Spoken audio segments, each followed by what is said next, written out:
Shalom అలేకిం, షాలోం అలేకిం, షాలోం అలేకిం. క్రీస్తు ప్రియులారా, దేవుని యొక్క వాక్య భాగమును ధ్యానం చేద్దాం. మత్తయి సువార్త 4వ అధ్యాయం మొదటి 10 వచనాల్లో శ్రేష్టమైన మాట వ్రాయబడి ఉన్నాయి. సన్నివేశం, యేసు క్రీస్తు ప్రభు తన పరిచర్య ఆయన ప్రారంభించక ముందు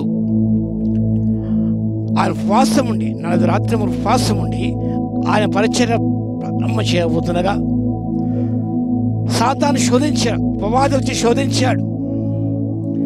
యేసు ప్రభువున దేవుడు గొప్ప భారాన్ని ఉంచాడు. రక్షకారము నెరవేర్చాలి. యేసు సంసిద్ధపడ్డాడు.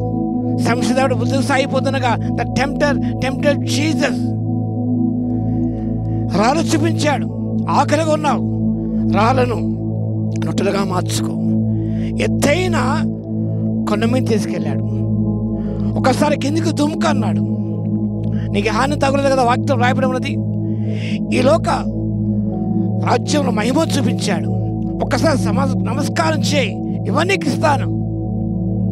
అద్భుతాలు చేస్తే అనేకులని వైపు మలుకుంటారు. సాతాను యేసు ప్రభుకు దుర్బోధ చేస్తున్నాడు. To adopt worldly policies, worldly tactics, worldly traditions, worldly principles to attract people.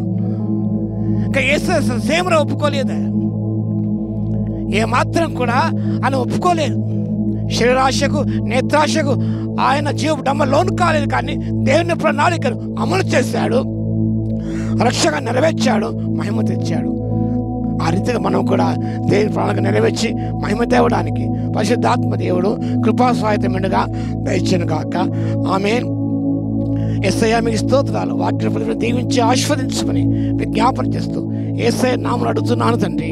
ఆమేన్. తండ్రి కుమార పరిశుద్ధాత్మ త్రియేక దేవుని దీవెన మనందరితోనే ఉండును గాక. ఆమేన్.